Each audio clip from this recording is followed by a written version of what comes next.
بسم اللہ الرحمن الرحیم باب غزوة ذات القرد وهي الغزوة التي أغاروا على لقاء النبي صلی اللہ علیہ وسلم قبل خیبر ب3۔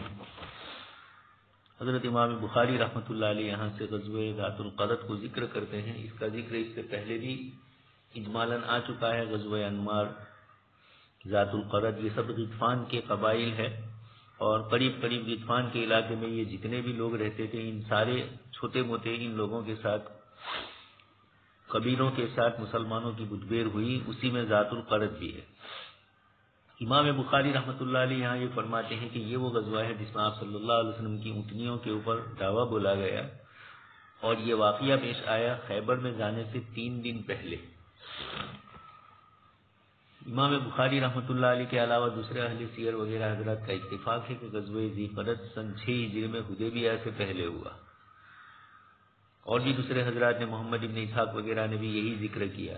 اس سے معلوم ہوتا ہے کہ غزوہ ذی قرد حدیبیہ سے پہلے ہوا، اور جب حدیبیہ سے پہلے ہوا تو خیبر سے تو پہلے ہوا ہی،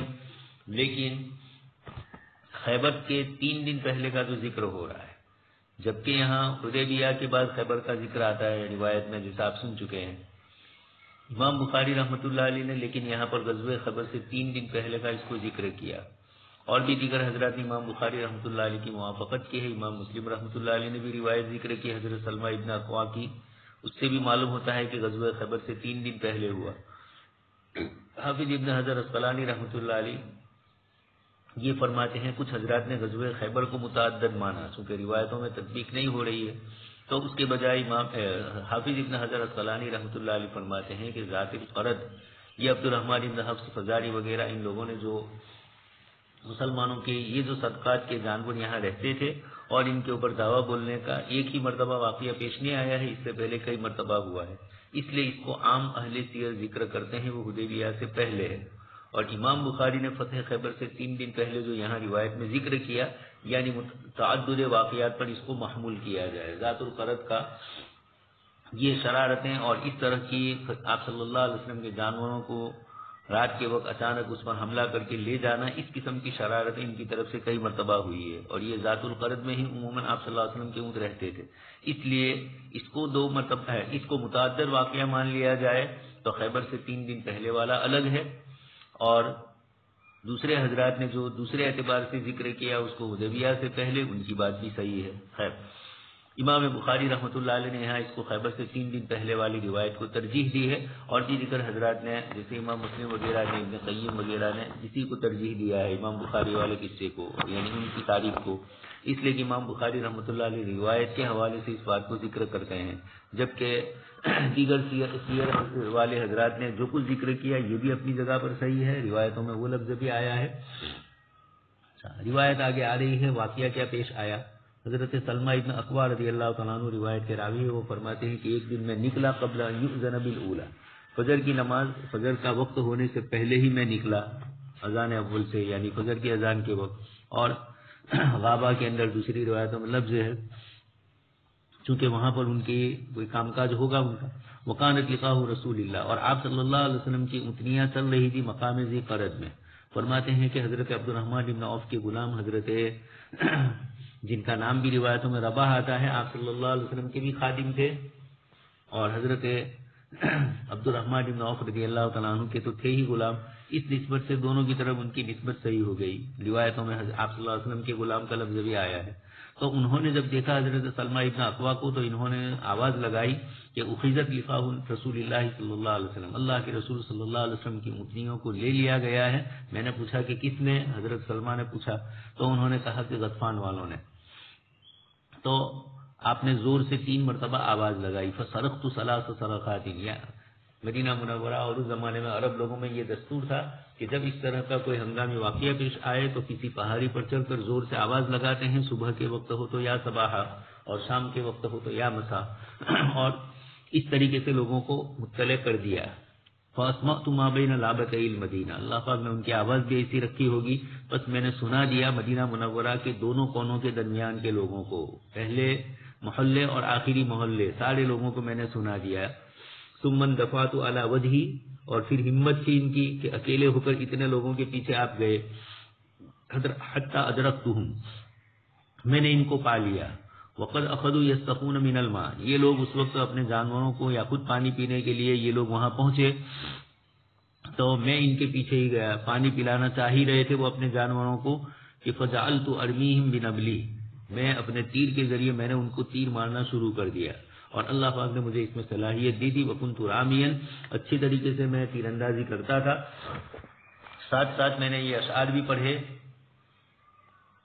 انا ابن الاقوى اليوم یوم الرزہ، میں اقوا کا بیٹا ہوں، آج کا دن کمینوں کا دن ہے، یعنی کمینوں کو ختم کرنے کا دن ہے، ہلاکت کا دن ہے۔ رزہ یہ لفظ ہے، اصل تو یہ دودھ کے پینے والے کو کہا جاتا ہے، رضی اسی سے آتا ہے، لیکن کمینے لوگوں کے لیے بھی یہ ہے۔ عرب لوگوں میں ایک قصہ مشہور تھا کہ ایک بخیل آدمی تھا اور وہ اپنے پڑوسیوں کو دودھ دینا، یعنی اگر وہ دودھ دو ہے تو برتن کے اندر اس کی آواز آئے گی، پڑوسی مانگنے کے لیے آئیں گے، اور اس زمانے میں عام دستور وہاں یہی تھا کہ کچھ ادھر ادھر کی چھوٹی موٹی چیزیں، وَيَمْنَعُونَ الْمَاعُونَ، مستقل دودھ کا پیشہ ہماری طرح نہیں تھا، لوگ قریب کے اندر دوسرے لوگوں کو چھوٹا موٹا کچھ ضرورت ہوئی تو دودھ دے دیتے تھے۔ تو یہ آدمی بخیل تھا، وہ چاہ نہیں رہا تھا کہ دودھ دے، تو یہ سیدھے ہی تھن میں منہ لگا دیتا تھا، اس نسبت سے اس کو رازے اور رزہ اسی سے کہا گیا، اور پھر اسی نسبت سے بخیل آدمی کو، کمینے آدمی کو اس طرح سے اس لفظ سے تعبیر کیا۔ حضرت سلمہ ابن اکوع رضی اللہ تعالیٰ عنہ فرماتے ہیں کہ میں یہ اشعار پڑھ رہا تھا اور اس کے ساتھ ساتھ میں ان کے پیچھے وَأَرْتَزِزُ حَتَّى اسْتَنْقَذْتُ اللِّقَاحَ مِنْهُمْ، یہ ہمت تھی کہ ان لوگوں کے پاس سے آپ نے ساری اونٹنیاں چھڑا لی، وَطَلَبْتُ مِنْهُمْ 30 بُرْدَةً، اور بھی مزید چیزیں ملی، یہ لوگ بھی ڈر کے مارے اور گھبرا کر بدحواسی میں بھاگ گئے تھے، تو چادریں بھی چھوڑ گئے تھے، تو میں نے ان چادروں کو بھی ان سے چھین لیا، اور پھر اس کے بعد اللہ کے رسول صلی اللہ علیہ وسلم تشریف لائے، والناس، اور صحابہ بھی، چونکہ میں نے آواز لگائی تھی تو آپ صلی اللہ علیہ وسلم اور صحابہ کرام بھی تشریف لے آئے۔ میں نے کہا کہ اللہ کے نبی صلی اللہ علیہ وسلم، یا نبی اللہ، قد حمیت القوم الماء وهم اتاس، میں نے ان لوگوں کو پانی سے روک دیا ہے، پانی پینے نہیں دیا ہے، اور وہ پیاسے ہیں، اس لیے ابھی پکڑے جا سکتے ہیں، فبعث الیہم الساعة، ابھی ہی آپ ان کے پیچھے لشکر دوڑائیے تو ہم لوگ ان کو اچھی طرح پکڑ سکتے ہیں۔ آپ صلی اللہ علیہ وسلم نے فرمایا کہ ابن الاقوع ملک فسجہ، اللہ تبارک و تعالیٰ نے آپ کو ان پر قابو دے دیا تو اب نرمی سے کام لو۔ ثم رجعنا، فرماتے ہیں پھر اس کے بعد ہم لوٹے، ویوزفنی رسول اللہ صلی اللہ علیہ وسلم علی ناقتہ، آپ صلی اللہ علیہ وسلم نے اپنی اونٹنی کے پیچھے مجھے بٹھا دیا، یہاں تک کہ ہم لوگ مدینہ منورہ میں آ گئے۔ یہ اس قصے کی طرف اشارہ ہے امام بخاری رحمۃ اللہ علیہ کا، ذات القرد، حضرت سلمہ ابن اکوع رضی اللہ تعالیٰ عنہ کو اللہ تبارک و تعالیٰ نے یہ صلاحیت دی تھی کہ آپ رضی اللہ تعالیٰ عنہ نے اتنی ہمت کی اور اکیلے ہو کر بھی ان سب کے مقابلے کے لیے آپ تشریف لے گئے۔ یہ واقعہ ہے غزوہ ذات القرد کا، کہ وہاں پر آپ صلی اللہ علیہ وسلم کے جانور رہتے تھے۔ ابن الاقوع سے آپ نے فرمایا ملک فسجہ،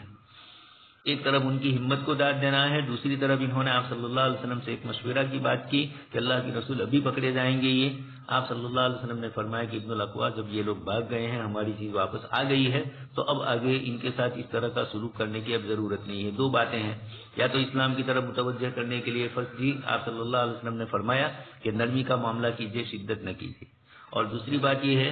کہ اچانک نکلے ہیں مدینہ منورہ سے آواز سن کر،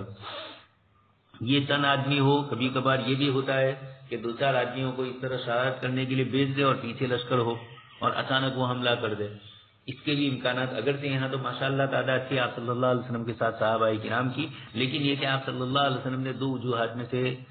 کوئی ایک وجہ کی بنیاد کے اوپر ان لوگوں کے ساتھ یہ معاملہ کرنے کا حضرت سلمہ ابن اکوع کو فرمایا۔ آگے اس کے بعد ہے باب غزوۃ خیبر، یہ بھی تمام اہل سیر اور مغازی کی رائے ہے کہ سن 7 ہجری کے اندر خیبر کا واقعہ پیش آیا ہے۔ آپ صلی اللہ علیہ وسلم حدیبیہ سے واپس ہوئے ذی الحجہ، اور پھر محرم کے شروع میں مدینہ منورہ رہے، اور محرم کے آخری دنوں میں آپ نے خیبر کی طرف خروج فرمایا، نکلے آپ صلی اللہ علیہ وسلم۔ مدینہ منورہ سے تقریباً کچھ حضرات نے 100 میل کہا اور کچھ حضرات نے 200 میل کے فاصلے پر کہا، خیر جہاں بھی ہو، زیادہ تر یہی معلوم ہوتا ہے کہ 200 میل والا جو قول ہے وہ زیادہ صحیح ہے۔ تو اللہ کے رسول صلی اللہ علیہ وسلم کے ساتھ اس طرح کا معاملہ خیبر کے یہودیوں کا پہلے بھی چلتا ہی آیا تھا۔ بنو نذیر بھی جب ان کو نکالا گیا تو وہیں جا کر آباد ہوئے ہیں، اور وہاں جا کر بیٹھے بیٹھے مسلمانوں کے خلاف مختلف قسم کی سازشوں میں مصروف ہی رہتے تھے۔ جب مکہ مکرمہ والوں کے ساتھ صلح ہو گئی تو اب ضرورت تھی کہ انہوں نے بھی جو اب تک ظلموں سے زیادتی کی ہے اس سے ان کو روکا جائے۔ چنانچہ آپ صلی اللہ علیہ وسلم حدیبیہ سے واپس تشریف لا ہی رہے تھے کہ اللہ پاک کی طرف سے آیت نازل ہو ہی چکی تھی۔ اسی سورہ فتح کے اندر یہ آیت بھی ہے، وعدکم اللہ مغانم کثیرۃ تأخذونها فعجل لکم ہذہ، اللہ پاک نے تم سے بہت ساری غنیمتوں کا وعدہ کیا ہے جس کو تم لوگے، اور فعجل لکم ہذہ، یہ تمہیں اللہ پاک نے نفع عاجل دے دیا، فوراً نفع دے دیا۔ تو یہ آپ صلی اللہ علیہ وسلم اور صحابہ کرام 1600 صحابہ کو لے کر آپ صلی اللہ علیہ وسلم تشریف فرما ہوئے، اور یہ لوگ اس وقت ابھی اپنے اپنے کام کاج میں تھے۔ آ رہا ہے مسئلہ محمد والخبیث، اور اس طریقے سے ان لوگوں کی طرف سے اچانک صبح کے وقت کدال وغیرہ لے کر جا رہے تھے، ٹوکریاں لے کر وہ جا رہے تھے اپنے کام کاج کے لیے، اور اچانک آپ صلی اللہ علیہ وسلم اور صحابہ کرام رات کا قیام تو آپ نے ایک جگہ پر فرمایا، مقام رجیع میں جا کر قیام کیا۔ یہ بھی بڑا خیبر اور غطفان کے درمیان کا علاقہ تھا، اور کوشش یہ تھی کہ غطفان والے اہل خیبر کے حلیف تھے وہ لوگ، اس لیے یہود خیبر کی مدد کے لیے یہ لوگ بھی جمع ہوں گے، تو انہی کے گھروں کے پاس پہلے ہم ٹھہر جائیں تاکہ یہ ڈر جائیں اور مرعوب ہو کر آپ صلی اللہ علیہ وسلم کے مقابلے کے لیے آنے کی ہمت ہی نہ کرے یہودیوں کی مدد کے لیے۔ خیر یہ سب جنگی تدبیریں اور سمجھداریاں ہوتی ہے۔ آپ صلی اللہ علیہ وسلم جہاں کہیں بھی جاتے تھے تو جس کسی بستی میں جاتے پڑاؤ ڈال دیتے تھے باہر، اور پھر اس کے بعد آپ صلی اللہ علیہ وسلم دعا پڑھتے تھے، اور آپ یہ بھی سن چکے ہیں کہ اذان کی آواز آتی تو رک جاتے رات میں، اور اذان کی آواز فجر میں اگر نہیں آتی تو پھر اس بستی پر حملہ کرتے، پتہ چل جاتا کہ یہ ایمان والے نہیں ہیں۔ تو آپ صلی اللہ علیہ وسلم نے یہاں رجیع میں جا کر قیام بھی فرمایا۔ ازواج مطہرات میں سے حضرت ام سلمہ رضی اللہ تعالیٰ عنہ آپ کے ساتھ تھی۔ آپ صلی اللہ علیہ وسلم کو یہ بھی حکم دیا تھا کہ صلح حدیبیہ میں جو لوگ آپ کے ساتھ نہیں تھے منافقین میں سے، جتنے حضرات صلح حدیبیہ میں شریک تھے وہی آپ کے ساتھ غزوہ خیبر کے لیے تشریف لے جائیں گے، ان کے علاوہ جو لوگ حدیبیہ میں شریک نہیں ہیں وہی منافقین ہی کی تعداد مراد ہے۔ تو آپ صلی اللہ علیہ وسلم نے ان کو انکار کر دیا، تمہیں ہمارے ساتھ نہیں آنا ہے۔ اس سلسلے میں پھر قرآن کریم کی آیتیں بھی ہے کہ ہم آنا چاہتے ہیں اور تم لوگ ہمیں روک رہے ہو، اس طرح کی بہت ساری باتیں آپس میں ہوئی۔ اللہ تبارک تعالیٰ نے ان کے دل کے راز کو کھول کر بتلا دیا کہ تمہاری نیتیں کیا تھی۔ خیبر پر محاصرے کے لیے آپ صلی اللہ علیہ وسلم نے رات میں قیام فرمایا، اور صبح اذان ہونے کے بعد آپ صلی اللہ علیہ وسلم اور صحابہ کرام نماز پڑھ کے روانہ ہوئے۔ جب یہودیوں نے دیکھا اچانک یہ تو اپنے کھیت کی طرف جا رہے تھے، تو محمد والخمیس، آگے روایت میں آ رہا ہے حضرت سوید بن نعمان رضی اللہ تعالیٰ عنہ فرماتے ہیں کہ انہو خرج، یہ آپ صلی اللہ علیہ وسلم کے ساتھ نکلے خیبر کے سال 60 ہجری میں، یہاں تک کہ جب مقام صحبہ میں ہم لوگ پہنچے، وہی من ادنا خیبر، خیبر سے قریب ہے، تو آپ صلی اللہ علیہ وسلم نے عصر کی نماز پڑھی، ثم دعا بالازواج، اور پھر آپ صلی اللہ علیہ وسلم نے کھانے کا توشہ منگوایا جو کچھ تھا وہ سفر میں کھائے جانے کی چیز، فلم یؤت الا بالسویق، یہ حال تھا خیبر جاتے وقت۔ اللہ پاک فرماتے ہیں کہ اللہ بھوک کو مٹاتے ہیں، اللہ تبارک تعالیٰ فقر کو مٹاتے ہیں، ووجدک ضالا فہدی ووجدک عائلا فاغنی، آپ صلی اللہ علیہ وسلم پر جو انعامات فرمائے اس کو قرآن میں بھی ذکر فرمایا۔ یہاں بھی یہ دیکھیے کہ خیبر جاتے وقت کا حال یہ ہے کہ راستے کے اندر صرف ستو ہے، فامر به فسری، آپ صلی اللہ علیہ وسلم نے اس کے متعلق حکم دیا اور اس کو پانی میں ڈالا گیا، فاکل واکلنا، اللہ کے نبی کائنات کی اللہ پاک نے جن کے لیے اُتیت خزائن السماوات والارض، آسمان و زمین کے خزانے جن کو دیے، اللہ تبارک تعالیٰ فرماتے ہیں، اللہ تبارک تعالیٰ نے اس نبی کے متعلق یہاں روایت میں ذکر کیا، فاکل واکلنا، اللہ کے نبی ہے، ستو کے چند فاقے لیے پانی میں گھول کر اس کو لے لیا، ثم قام الی المغرب، پھر مغرب کی نماز پڑھائی، فمضمض ومضمضنا، آپ نے بھی کلی فرمائی ہم نے بھی کلی کی، ثم صلی ولم یتوضا، پھر نماز پڑھائی اور وضو نہیں کیا، اس لیے کہ اس سے وضو نہیں ٹوٹتا ہے، وضو پہلے سے تھا۔ ہم لوگ بھی افطاری کے اندر کھاتے پیتے ہی ہیں اور پھر اس کے بعد سیدھے مسجد چلے جاتے ہیں کلی وغیرہ کر کے، تو فاکل واکلنا، یہ ہے خیبر جاتے وقت، اور واپسی میں اللہ تبارک تعالیٰ نے اتنا دیا کہ پھر مسلمان اور صحابہ کرام مہاجرین انصار سب کے لیے کافی ہو گیا۔ اس کے بعد والی روایت حضرت سلمہ ابن اکوع رضی اللہ تعالیٰ عنہ فرماتے ہیں ہم لوگ حضور صلی اللہ علیہ وسلم کے ساتھ خیبر کی طرف نکلے، فسرنا لیلا، رات کے وقت ہم لوگ چلے، فقام رجل من القوم لعامر، ایک شخص نے حضرت عامر ابن اکوع کو جو ان کے چچا ہوتے ہیں، یا عامر الم تسمعنا من ہنیہاتک، حضرت عامر رضی اللہ تعالیٰ عنہ سے ایک صاحب نے درخواست کی کہ کیا آپ ایسا نہیں کر سکتے ہیں کہ آپ کے اشعار کے کچھ حصوں میں سے ہمیں بھی کچھ اشعار سنائیں؟ وکان عامرا رجلا شاعرا، حضرت عامر رضی اللہ تعالیٰ عنہ بڑے شاعر تھے. فنظر یحدو بالقوم، چنانچہ حدی پڑھنے لگے. حضرت مولانا مناظر حسن گیلانی رحمۃ اللہ علیہ نے تدوین حدیث کے اندر حدی کے سلسلے کی چیزیں بھی ذکر فرمائی ہے. جانوروں کو بھی کس طریقے سے مت کر دیتے تھے یہ لوگ. ہمارے دیہات میں بھی ہم لوگ سوتے تھے تو دیکھا کاشتکار لوگ بیل گاڑا لے کر چلتے تھے اور ساتھ میں کچھ نہ کچھ گاتے رہتے تھے. بیل بھی مست ہوتا تھا، وہ بھی مست ہوتے تھے. تو حضرت عامر رضی اللہ تعالیٰ عنہ کو ایک صاحب نے کہا کہ بھائی رات کا سفر ہے، چل رہے ہیں، بہتر یہ ہے کہ کچھ وقت گزاری ہو جائے تو کچھ اچھے اشعار بھی پڑھے جائیں. صحابہ کرام کے درمیان جو اشعار معروف و مشہور تھے اس سے پہلے بھی آپ سن چکے ہیں. اللہم لولا انت مہتدینا ولا تصدقنا ولا صلینا، اے اللہ اگر آپ ہمیں ہدایت نہ دیتے تو ولا تصدقنا، نہ ہم صدقہ کر سکتے تھے نہ نماز پڑھ سکتے تھے. فاغفر فداء لک، بس آپ ہماری مغفرت فرمائیے، ہم آپ کے نبی کے لیے فدا ہے. ما ابقینا، ما ابقینا، ما اتقینا، الگ الگ کلمات ہیں. جب تک آپ ہمیں باقی رکھیں، زندہ رکھیں،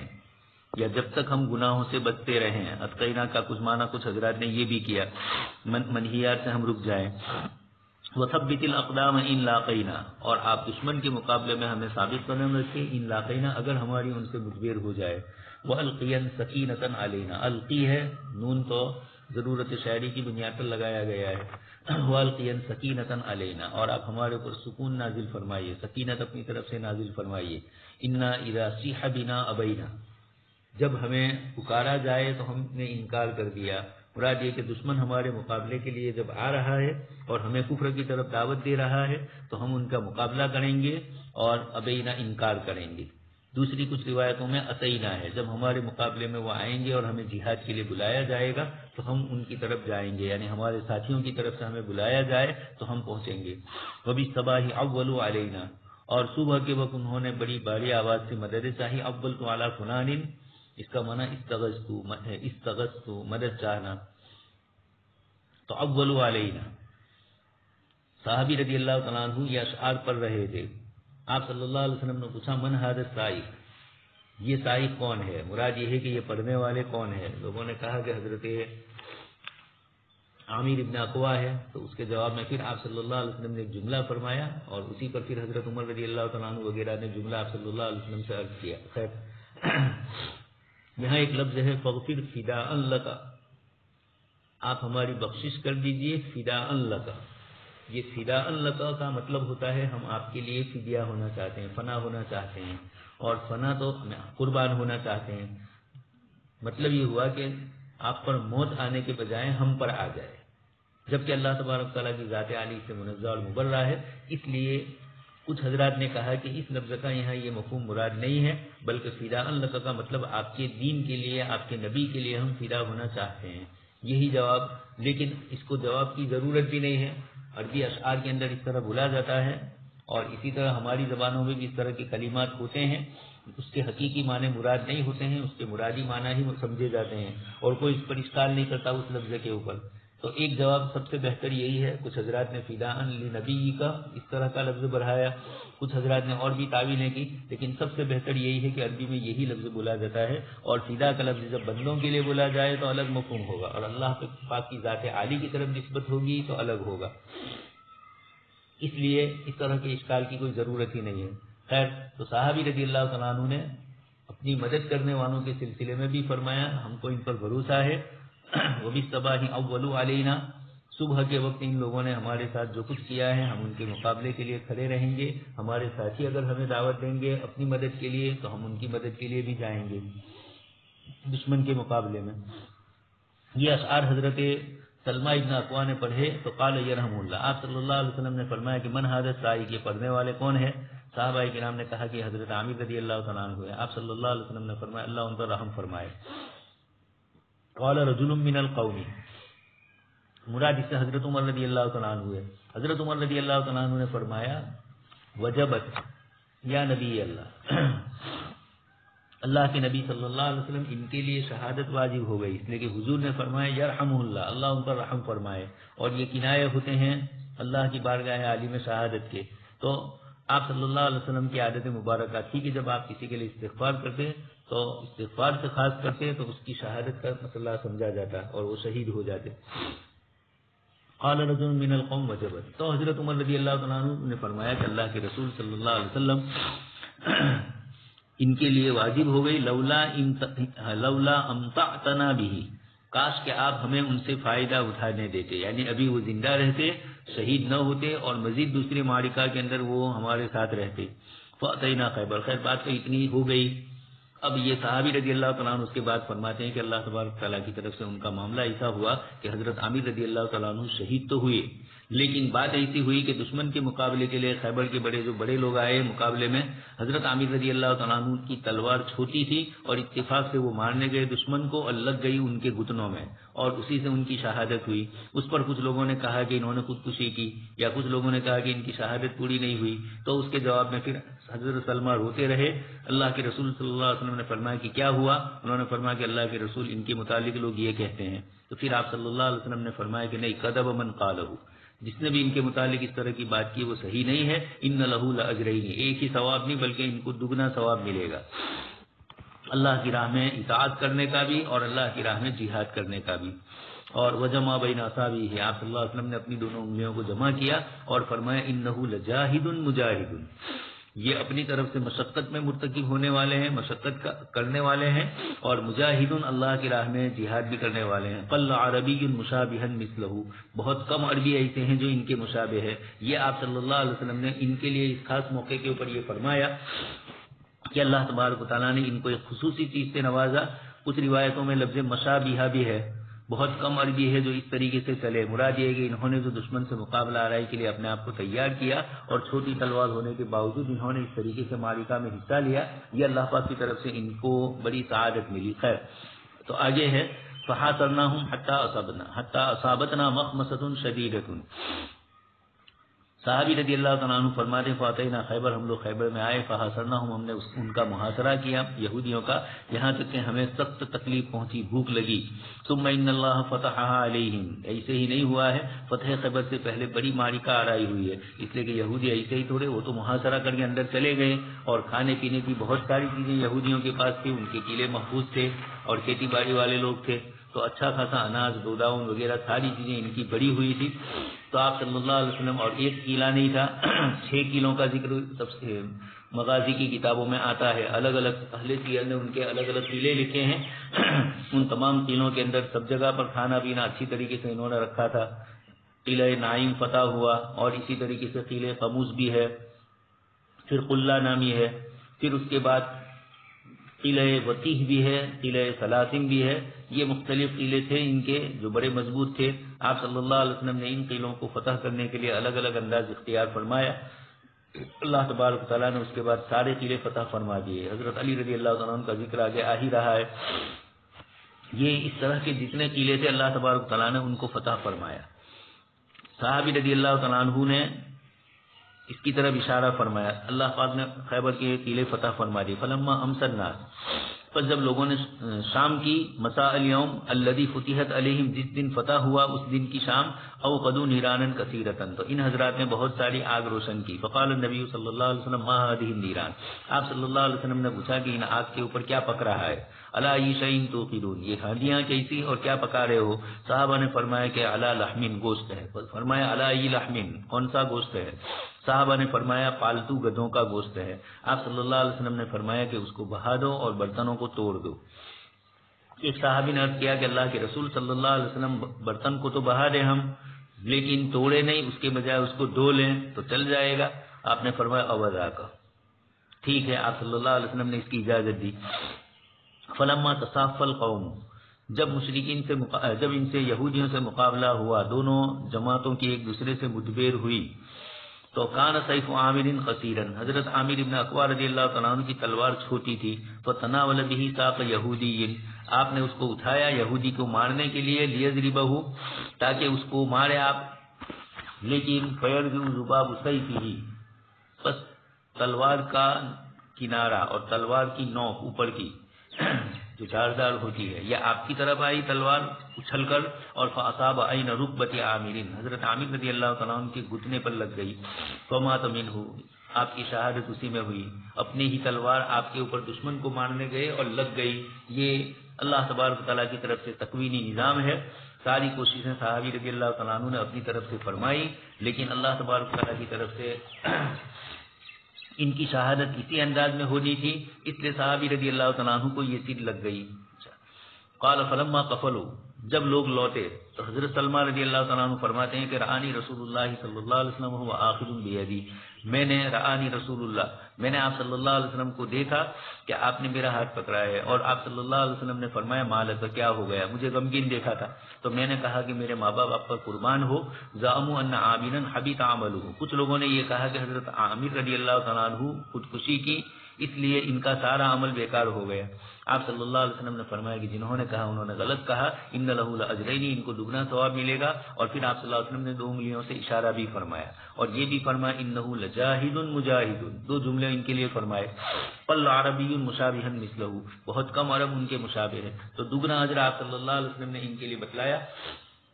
کفار کے مقابلے میں مشقت اٹھانے والے ایک مجاہد ہے، اس طریقے سے آپ صلی اللہ علیہ وسلم نے ان کے متعلق فضیلت ذکر فرمائی۔ اس روایت کو اس لیے لائے کہ اس میں فتح خیبر کا ذکر ہے،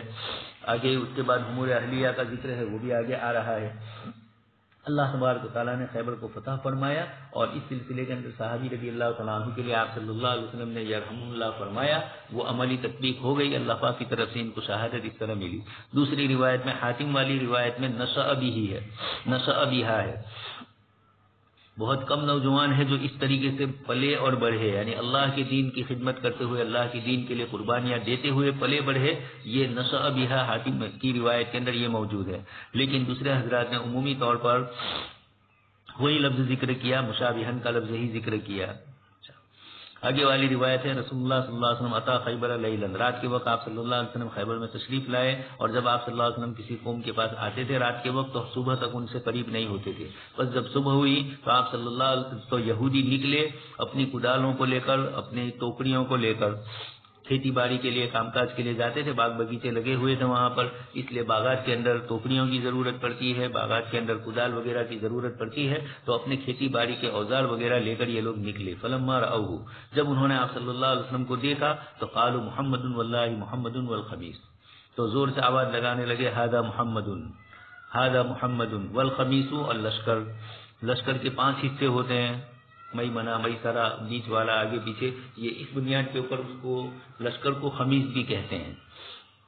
تو آپ صلی اللہ علیہ وسلم نے فرمایا قریبت خیبر، خیبر والے ہلاک ہو جائے، خیبر برباد ہو۔ انا اذا نزلنا بساحة قوم فساء صباح المنذرین، جب ہم کسی قوم کے آنگن میں آ جاتے ہیں تو بس ڈرائے ہوں کی صبح بہت بری ہوتی ہے، بہت ڈرایا گیا اس سے پہلے لیکن نہیں سمجھے، تو اب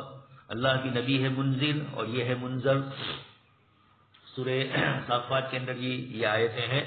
فساء صباح المنذرین فتولی عنہم حتی حین، تو وہاں پر بھی یہ اس قسم کی جہاں آیتیں آتی ہے تراویح کے اندر اور نماز کے اندر تھوڑا منذر ہو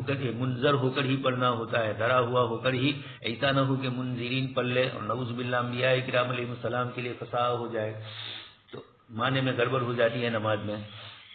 تو فساء صباح المنذرین، یہ الفاظ بار بار آگے بھی روایتوں میں آ رہے ہیں، آپ صلی اللہ علیہ وسلم نے اس طریقے کا جملہ ارشاد فرمایا۔ حضرت انس بن مالک فرماتے ہیں صبحنا خیبر بکرتن، ہم نے خیبر کے اندر یعنی صبح کے وقت ہم خیبر میں آئے، بکرتن بالکل صبح سویرے۔ کچھ روایتوں میں ہے کہ رات کو آ گئے، تو اس کا جواب یہی ہے کہ کچھ حضرات تو وہاں پہنچ گئے لیکن اکثریت کا جو حصہ تھا وہ صبح ہی کے وقت پہنچا، اس لیے صبح کی طرف اس کا اشارہ کیا۔ یہ بھی آپ صلی اللہ علیہ وسلم نے ایک تدبیر کی کہ خیبر سے اتنے دور تھے، اب وہاں سے اس طریقے سے نکلتے اور رات کے وقت وہاں نہ پہنچتے قریب کے اندر، تو ایک تو یہودی جان لیتے یا کچھ لوگ ان کو بتلا دیتے۔ آپ صلی اللہ علیہ وسلم نے حسن تدبیر سے وہاں پہنچ گئے اور رات کے وقت اس کے قریب میں پہنچ گئے، ان کو محسوس تک نہیں ہونے دیا، اور اچانک پھر اس کے بعد ان پر حملہ ہوا۔ تو اللہ کے رسول صلی اللہ علیہ وسلم نے اس طریقے سے ان کے ساتھ کیا، فخرج اہلھا بالمساحی، یہ لوگ صبح جب آپ نے کی تو یہ لوگ وہاں والے اہلھا سے مراد یہی قلعے والے اپنے کھیتی باڑی کے اوزار لے کر نکلے۔ فلما بصروا، جب انہوں نے آپ صلی اللہ علیہ وسلم کو دیکھا تو انہوں نے کہا محمد ھذا محمد، وہی بات آپ صلی اللہ علیہ وسلم نے فرمایا اللہ اکبر خریبت خیبر، انا اذا نزلنا بساحة قوم، وہی بات ہے جو اس سے پہلے آ چکی ہے۔ فَأَصَبْنَا مِنْ لُحُومِ الْحُمُرِ، گدھوں کے گوشت سے ہمیں ملا، یعنی گدھے ملے اور ان کے گوشت کو ہم نے ذبح کیا اور پھر اس کے بعد ہانڈیاں پکائی۔ فنادا منادی نبی صلی اللہ علیہ وسلم، اللہ کے نبی صلی اللہ علیہ وسلم کے منادی نے اعلان کیا کہ اللہ اور رسول صلی اللہ علیہ وسلم ینحیانکم، تم کو روکتے ہیں، ان لحوم الحمر،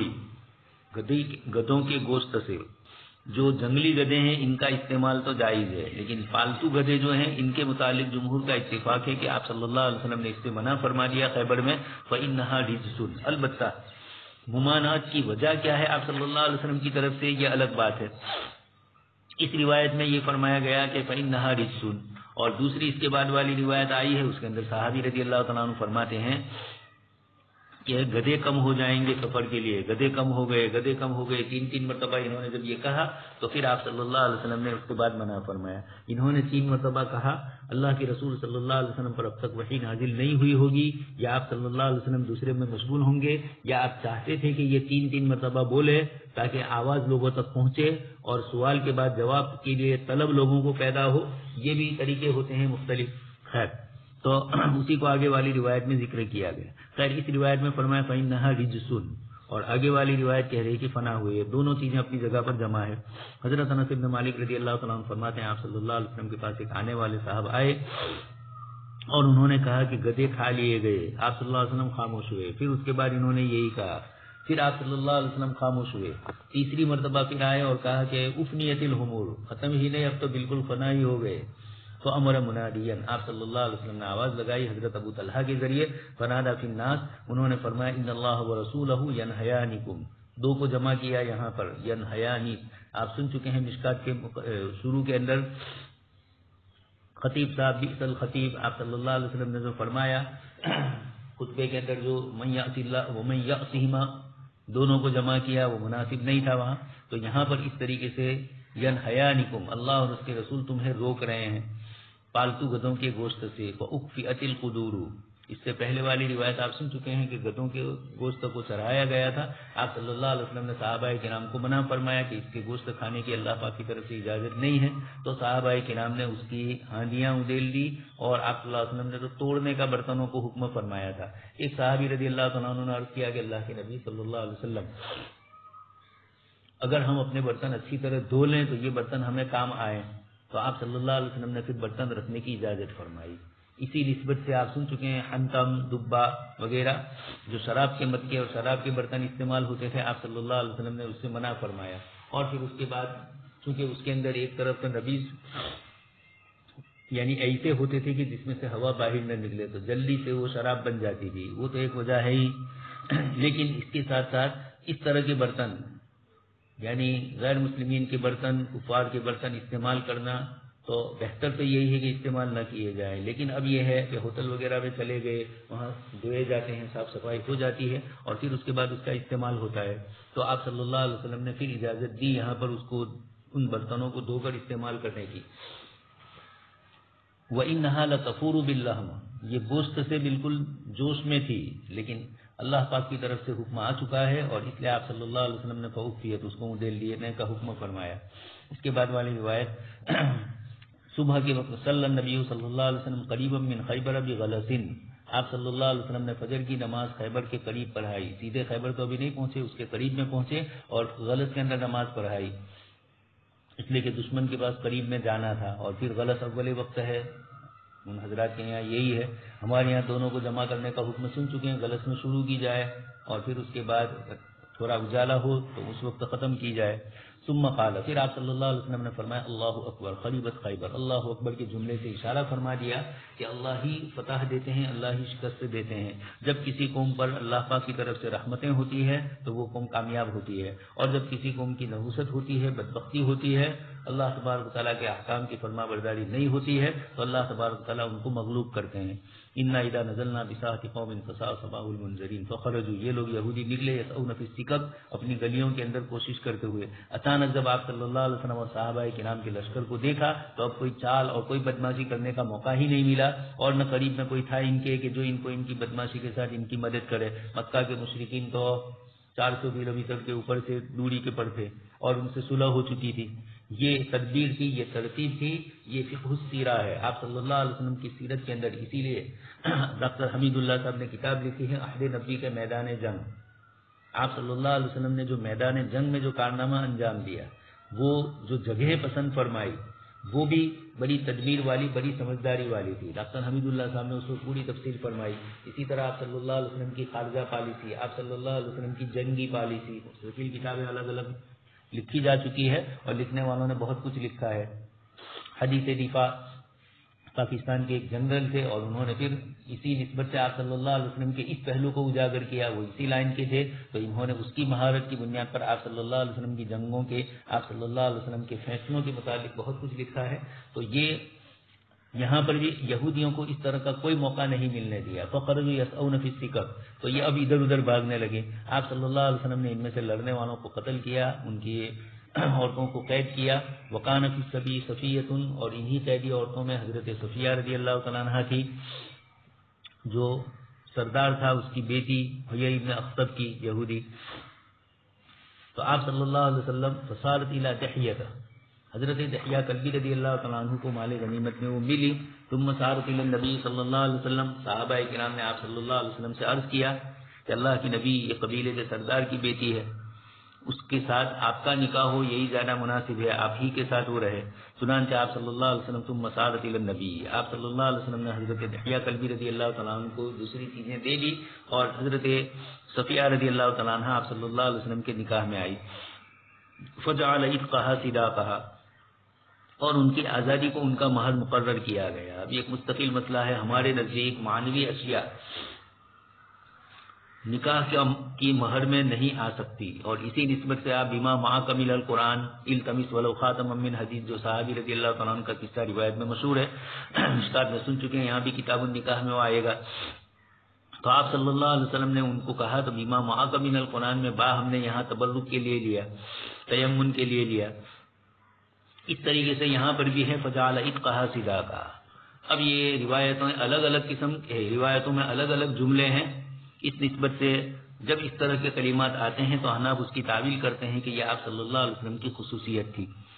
روایت کے راوی حضرت عبدالعزیز ابن صہیب حضرت ثابت سے پوچھتے ہیں کہ اے ابو محمد، یہ ابو محمد ان کی کنیت ہے صہیب کی، ثابت کی. تو یا ابا محمد انت قلت لانس، انت قلت لانس، کیا آپ نے حضرت انس سے یہ پوچھا تھا ما اصدقها،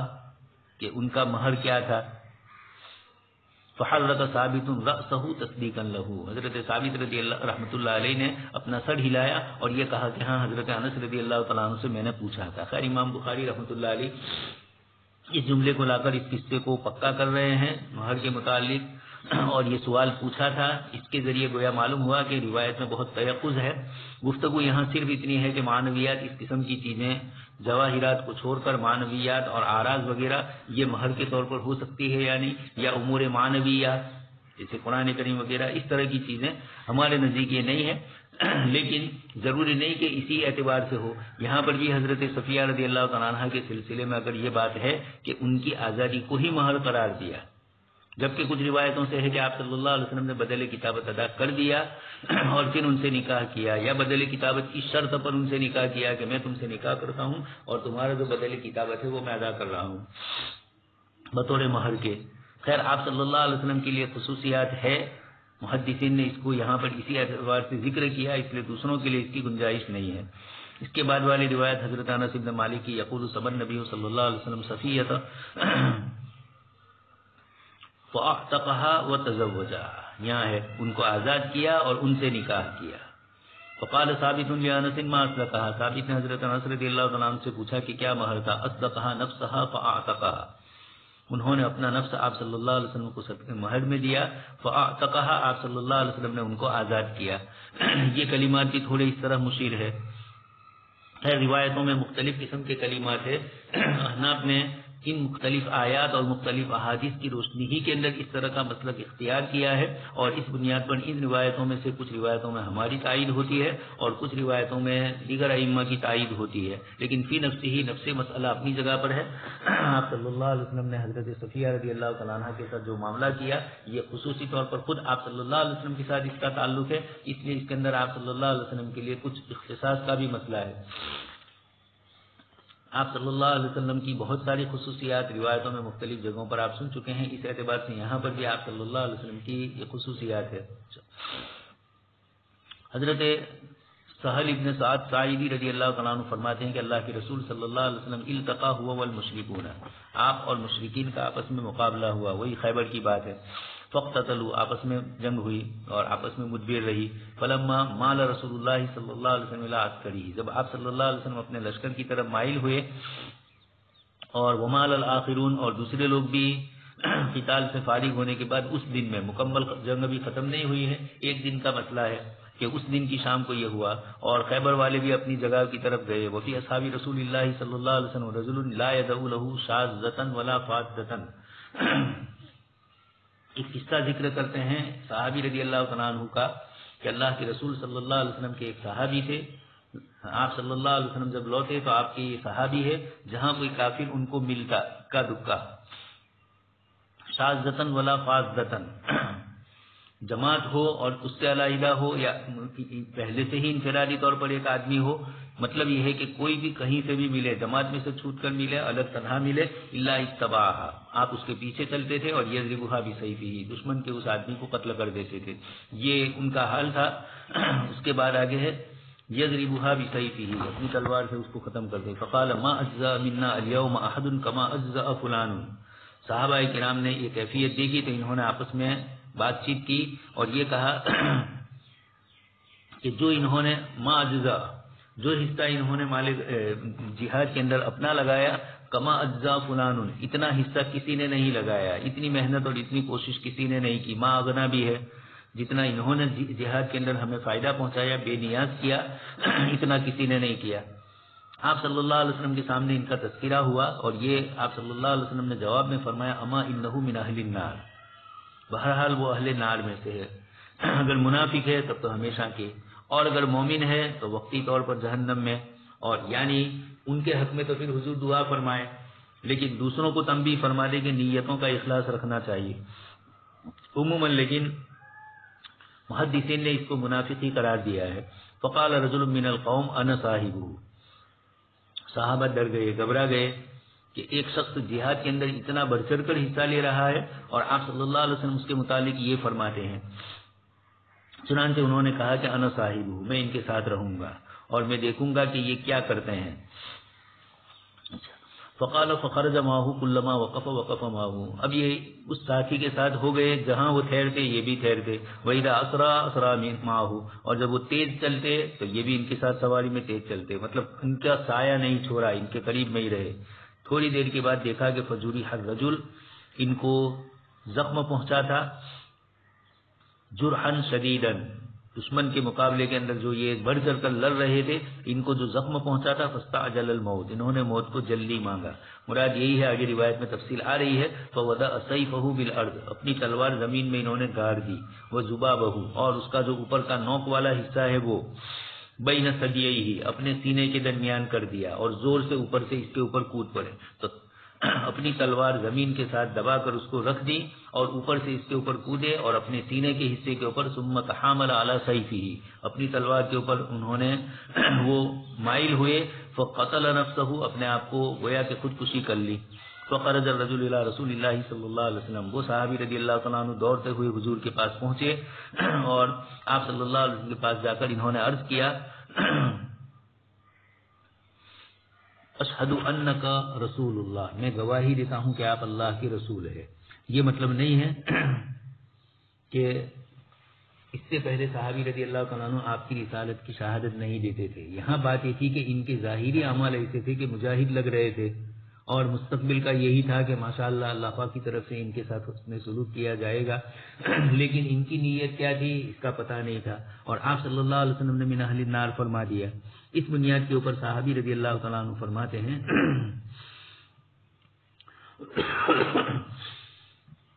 کہ میں گواہی دیتا ہوں کہ جو چیز ہماری ظاہر میں نظر نہیں آ رہی تھی اور اللہ کے نبی صلی اللہ علیہ وسلم کو وہ نظر آ گئی. آپ صلی اللہ علیہ وسلم نے پھر بھی مزید وضاحت پوچھی, وما ذاک, میری رسالت پر گواہی دینے کی یہاں کیا وجہ پیش آئی؟ فرمایا الرجل الذی ذکرت آنفا, جس ساتھی کا آپ نے تھوڑی دیر پہلے ذکر کیا کہ وہ جہنمی ہے, فعظم الناس ذلک, لوگوں نے اس کو بڑا سمجھا تھا. یعنی آپ کے اس جملے پر لوگوں کو بڑا تعجب ہوا کہ اتنے بڑے قربانی دینے والے کا یہ حال ہوگا. فقلت انا لکم بہ, تو میں نے اپنے ساتھیوں سے کہا تھا یا اپنے دل میں کہا کہ میں تم لوگوں کی طرف سے اس کے ساتھ ہوں, یعنی اس کے معاملے کی تحقیق میں جاتا ہوں. چنانچہ میں اس کی طلب میں رہا. ثم جرح جرحا شدیدا, ان کو سخت زخم لگا. فاستعجل الموت, انہوں نے موت کو جلدی چاہا. فوضع نصل سیفه فی الارض, اپنی تلوار کا پرتلا اور یہ نیچے زمین پر رکھا. وذبابه بین ثدییہ, اور اس کا جو اوپر کا کونا ہے تیز داردار وہ اپنے سینے کے اوپر رکھا. ثم تحامل علیہ, اور پھر اوپر سے نیچے اس کے اوپر کودے. فقتل نفسہ, خودکشی کی. آپ صلی اللہ علیہ وسلم نے اس وقت فرمایا ان الرجل لا يعمل عمل الجنۃ فيما يبدو للناس, ایک آدمی البتہ جنت والا عمل کرتا ہے جو لوگوں کو نظر آتا ہے, ان چیزوں میں جو لوگوں کو نظر آتا ہے, حالانکہ وہ حقیقت میں اہل نار میں سے ہوتا ہے. اور اسی سلسلے میں وَإِنَّ الرَّجُلَ, آدمی جہنم والوں کا عمل کرتا ہے جیسے لوگوں کو نظر آتا ہے, وَهُوَ مِنْ أَهْلِ الْجَنَّةِ, اور حقیقت میں وہ جنت والوں میں سے ہوتا ہے. اگر یہ من اہل النار کا جو جملہ یہاں ذکر کیا گیا, محدثین اور شبرا حضرات نے یہی فرمایا. بہت سی روایتوں میں اس طرح کی باتیں آتی ہے, کسی کے کسی عمل کے اوپر اس کو جہنم والا بتلایا جاتا ہے, تو یا تو آپ صلی اللہ علیہ وسلم کی طرف سے ہم لوگوں کو متوجہ کرنے کے لیے, ان کے لیے تو آپ توبہ اور استغفار کر لیتے ہیں آپ صلی اللہ علیہ وسلم, یا یہ کہ آپ صلی اللہ علیہ وسلم من اہل النار فرما کر کہتے ہیں کہ کچھ تو جہنم کا کچھ حصہ بھگتنا پڑے گا, یعنی اپنے اس عمل کی سزا بھگتنی پڑے گی, اور پھر اس کے بعد پاک صاف ہو کر جنت میں جاؤ گے. مطلق جنت کی نفی نہیں ہوتی ہے, جیسے خودکشی کے متعلق آیا, خودکشی کرنے والے کے متعلق روایتوں میں, اور پھر اس کے بعد مسئلے اس کے اوپر چلے. محدثین نے وہاں بھی یہی فرمایا کہ جو ہمیشہ ہمیشہ کی جہنم ہے وہ تو اس شخص کے لیے ہے جو کفر کرے. آیت کریمہ میں من قتل مؤمنا متعمدا فجزاؤه جہنم خالدا, وہاں پر بھی شدت آئی. وہاں محدثین نے جواب میں یہی فرمایا کہ جو کسی مومن کو قتل کرے تو اس کو جہنم تو ملے گی ایک لمبی مدت, لیکن ایک نہ ایک دن وہاں سے پھر اس کو جا کر جنت میں جانا ہے. ایمان کے اپنے جو تقاضے ہوتے ہیں, ایمان کے جو لوازمات ہے, اس کی بنیاد پر اللہ پاک اس کو جنت میں پہنچائیں گے. اچھا, یہاں روایت میں آگے جو آپ صلی اللہ علیہ وسلم نے ایک اصول اور ضابطہ ذکر کیا, یہ حقیقت میں یہ کہنے کے لیے نہیں ہے نعوذ باللہ کہ تم جنت والے عمل کرو لیکن کوئی ٹھکانہ نہیں کس وقت جہنم میں چلے جاؤ, یا جہنم والے عمل کرتے رہو اور اچانک جنت مل جائے تو جہنم والے عمل کریں بھی اور پھر اس کے باوجود جنت کی گارنٹی. یہ آپ صلی اللہ علیہ وسلم ایک طرف تو نیت کا اخلاص بتلاتے ہیں, دوسری بات آپ صلی اللہ علیہ وسلم فرماتے ہیں اپنے عمل کے اوپر اتکا نہ ہو, بھروسہ نہ ہو. عام مثلاً جب آدمی دین کا کوئی کام کرتا ہے اور دوسروں کو نہیں کرتے دیکھتا ہے تو اس کے دل کے اندر اپنی بڑائی اور اپنی عظمت آتی ہے. عجیب و غریب قسم کی لوگوں کے رات دن کے واقعات اس قسم کے آتے ہیں, آدمی اپنے آپ کو بڑا سمجھتا ہے. شیخ سعدی رحمۃ اللہ علیہ نے گلستان میں قصہ لکھا ہے کہ ان کے والد کے ساتھ یہ تہجد میں اٹھے, دوسرے گھر کے افراد سوئے ہوئے تھے, یہ ابھی بچے ہیں, ان کے دل میں آیا کہ یہ سب اٹھ جاتے اور تہجد پڑھتے تو کتنا اچھا. تو والد محترم کے سامنے اس کا ذکر کیا تو ابا نے فرمایا کہ بیٹا تم سو رہتے یہی اچھا تھا, کہ تمہارے دل میں مومنین کی, اپنے گھر والے, اپنے بھائی بہن رشتے داروں کی کمی محسوس ہوئی, ان کے اعمال کی, اور اپنے عمل کو بڑا سمجھنے لگے. یہ نفس اور شیطان کا بڑا مکر اور قید ہوتا ہے. اس سے بچنے کے لیے آپ صلی اللہ علیہ وسلم نے ان روایتوں میں اشارے فرمائے کہ آدمی اپنے اعمال کرتے ہوئے ذرا اس طرف بھی متوجہ رہے کہ کس وقت کیا ہو جائے. اللہ تبارک و تعالیٰ نے نیک لوگوں سے بھی کام لیا ہے, بروں سے بھی, جیسے آگے روایت آ رہی ہے ان اللہ لا یؤید ھذا الدین بالرجل الفاجر, فاسق اور فاجر آدمیوں سے اللہ تبارک تعالیٰ نے اپنے دین کی مدد کروائی ہے. لیکن دین کی مدد ہوئی وہ تو اپنے فسق ہی کے اوپر رہا. کبھی کبھار اللہ پاک ان کے اس عمل کی بنیاد پر فاسق ہونے کے باوجود جب ان کو کوئی نیک عمل کی توفیق ہوئی, اللہ پاک اس کی برکت سے پھر توبہ کی توفیق بھی دیتے ہیں. بہت سے لوگوں کو ہم نے دیکھا, شروع میں حال دوسرا تھا, ایک صاحب تھے, مسجد کی تعمیر کے سلسلے کے اندر اللہ پاک نے ان کو قبول کر لیا. بار بار وہ مجھے کہتے تھے کہ مولانا مجھے کچھ سمجھ میں نہیں آتا, میں فلاں نے گناہ کرنے والا, پینے والا, یہ اور وہ, اور اللہ پاک نے مجھے کیسے مسجد کے لیے لیا. میں نے ان کو کہا کہ جب آپ کو مسجد کے لیے قبول ہی کر لیا ہے تو آپ اللہ پاک سے روز ہو کر اپنے پچھلے گناہوں کی معافی مانگے کہ میں تو اس قابل نہیں تھا تیرے گھر کے، تو نے مجھے جب قبول کر لیا تو اس کا صدقہ اب میرے لیے یہی ہے کہ میں اپنی بقیہ زندگی تیری رضامندی میں ہی گزاروں۔ یہ اللہ تبارک تعالیٰ کی طرف سے اس طرح ہوتا ہے۔ اس لیے ان روایتوں میں نعوذ باللہ یہ نہیں ہے کہ یہ روایت یہ کہنا چاہتی ہو کہ زندگی بھر جنت والے عمل کرتے رہو لیکن تمہیں کچھ پتہ نہیں ہے کہ جہنم میں جاؤ گے۔ جب کتاب اللہ میں، سنت نبی صلی اللہ علیہ وسلم میں نیک اعمال کی فضیلت ذکر کی، قرآن نے بار بار ان الذین آمنوا وعملوا الصالحات ذکر کیا، ایمان والے کی جہاں جہاں بھی جنت کا ذکر آیا ایمان اور اعمال صالحہ کو ذکر فرمایا، اس لیے یہ مایوسی کے لیے نہیں ہے، یہ ان لوگوں کے لیے ہے جو اپنے عمل کے اوپر اتکا کرنے لگے اور 500 سال والے عابد صاحب کی طرف اپنی عبادتوں پر بھروسہ کر لے۔ یہ چیزیں اللہ پاک کے یہاں پسندیدہ نہیں ہے۔ دوسری بات، عمل صالح کی توفیق ملی ہے تو بھی اس کے استمرار اور دوام، کہ کہیں کوئی عمل ناپسندیدہ ہو جائے اور زندگی کے آخری ایام میں اللہ تبارک تعالیٰ چیز بدل دے۔ بہت سے لوگوں کو دیکھا پوری زندگی برائیوں اور گناہوں میں رہے اور اللہ تبارک تعالیٰ نے آخری لمحات کے اندر ان کو اچھے حال پر کر دیا۔ یہ اللہ تبارک تعالیٰ کی طرف سے ہے۔ پہلے والا تو کم دیکھا کہ جنت والے اعمال کرتے رہے ہوں اور اللہ پاک کی طرف سے جہنمی، لیکن یہ باطنی امر ہے اور اللہ کے رسول صلی اللہ علیہ وسلم فرماتے ہیں۔ لیکن یعنی یہ اس لیے نہیں میں کہنا چاہتا ہوں، کہنے کا مطلب اس لیے ہے کہ ایسا نہ ہو کہ کوئی یہ سمجھے کہ عمل کرتے رہو، یعنی کوئی اچھا عمل کرتا ہو اس کو بھی یہ روایت سنائے آپ کہ بھئی کیا ٹھکانا تمہاری یہ ساری نیکیاں عکارت ہو جائے، مرنے سے پہلے تمہارا حال بدل جائے۔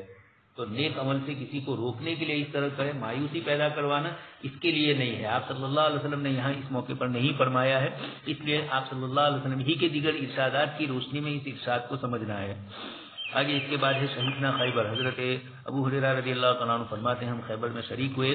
فقال رسول اللہ صلی اللہ علیہ وسلم، آپ صلی اللہ علیہ وسلم نے ایک آدمی کے متعلق فرمایا، عموماً محدثین نے اس کو منافق قرار دیا ہے، یہ لفظ ہی بتلاتا ہے جو اسلام کا دعویٰ کرتا تھا۔ آپ نے فرمایا ھذا من اہل النار، فلما حضر القتال، جب لڑائی شروع ہوئی، قاتل الرجل اشد القتال، اس نے بہت سخت لوگوں سے یہودیوں سے معرکہ آرائی کی، حتی کثرت بہ الجراحۃ، اس کے زخم بہت زیادہ ہو گئے۔ فقال بعض الناس یرتابوا، کچھ لوگ شک کرنے لگے، یعنی آپ صلی اللہ علیہ وسلم نے من اہل النار فرمایا اس کے اوپر، فوجد الرجل علم الجراح، اس آدمی نے زخم کی تکلیف کو پایا، فاہوا بیدہ الی کنانتہ، اور اپنے ترکش کی طرف اپنے ہاتھ کو بڑھایا، فاستخرج منها اسہما، اس سے تینوں کو نکالا، فنحر بها نفسہ، اس سے اپنے آپ کو خودکشی کر لی، فاشتد رجال من المسلمین، مسلمانوں میں سے کچھ حضرات نے جلدی کی، فقالوا، اور عرض کیا کہ اللہ کے رسول صلی اللہ علیہ وسلم صدق اللہ حدیثک، اللہ پاک نے آپ کی بات کو سچ کر کے دکھلایا، انتحر فلان فقتل نفسہ، فلان نے خودکشی کی، اپنے آپ کو قتل کر دیا، اس نے نحر کیا، مراد یہی کہ تیر اپنے گلے کے اندر لگا دیا۔ فقال قم یا فلان، آپ صلی اللہ علیہ وسلم نے فرمایا کہ اے فلان کھڑے ہو جاؤ۔ کچھ روایتوں میں ہے حضرت عمر رضی اللہ تعالیٰ عنہ کا نام لیا اور پھر اس کے بعد فرمایا فاذن، آپ لوگوں کے سامنے، اور کچھ حضرات نے کہا کہ عبد الرحمن ابن عوف ہے، ہو سکتا ہے کہ الگ الگ حضرات سے فرمایا گیا ہو۔ جنت میں داخل نہیں ہوگا مگر کامل مومن، ان اللہ یؤیر ھذا الدین بالرجل الفاجر، اللہ پاک فاسق فاجر کے ذریعے اپنے دین کی مدد کرواتے ہیں۔ تابعہ معمر بن زہری، خیر یہ وہی روایت ہے جو اس سے پہلے گزر چکی، یہاں تیر کا ذکر ہے اور اس سے پہلے والی روایت کے اندر تلوار کا ہے۔ محدثین فرماتے ہیں کہ ہو سکتا ہے پہلے اس نے تیر لیا ہو اور تیر کے ذریعے کوشش کی ہو لیکن اس سے نہ مرا ہو تو پھر اس کے بعد تلوار بھی لی ہو، اس لیے جس نے جو دیکھا، جن کے سامنے جو بات آئی انہوں نے اس کو نقل کیا، اس لیے دونوں میں کوئی تعارض نہیں ہے۔ آگے والی روایت حضرت عبد الرحمن ابن عبداللہ ابن کعب ذکر کرتے ہیں حضرت ابو ہریرہ رضی اللہ تعالیٰ عنہ سے، شہیدنا مع النبی صلی اللہ علیہ وسلم خیبر، ہم اللہ کے نبی صلی اللہ علیہ وسلم کے ساتھ خیبر میں شریک ہوئے۔ وقال ابن المبارک، روایت کے راوی ہے عبداللہ ابن مبارک، یہ فرماتے ہیں یونس سے، وہ زہری سے، وہ سعید سے،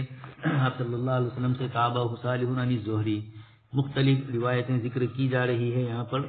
مختلف متابعات اور مختلف طرق سے۔ وقال زبیری اخبرنی زہری ان عبد الرحمن ابن کعب اخبرہ ان عبید اللہ ابن کعب قال اخبرنی من شہید مع النبی صلی اللہ علیہ وسلم خیبر۔ آگے اس کے بعد روایت مختلف طریقے سے ہیں، یعنی مختلف طرق سے روایتیں ہیں۔ امام بخاری رحمۃ اللہ علیہ ان روایتوں کو معمر سے اور شبیب سے، الگ الگ حضرات سے جتنے بھی ان روایتوں کو نقل کیا، ان تمام اعتبارات سے اس کو ذکر کرتے ہیں۔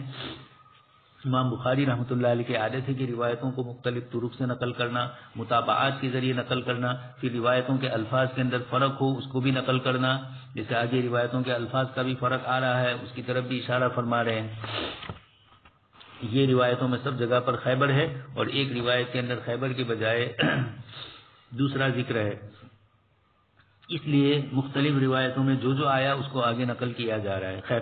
اس کے بعد والی روایت لما توجہ رسول اللہ صلی اللہ علیہ وسلم اشرف الناس علی وادی، جب آپ صلی اللہ علیہ وسلم نے توجہ فرمائی یعنی متوجہ ہوئے غزوہ خیبر کی طرف، اشرف الناس علی وادی، لوگوں نے توجہ کی، جھانکا ایک وادی کی طرف، فرفعوا اصواتهم بالتکبیر،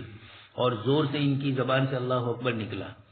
اللہ اکبر اللہ اکبر لا الہ الا اللہ۔ آپ صلی اللہ علیہ وسلم نے فرمایا اربعوا علی انفسکم، اپنے اوپر نرمی کرو،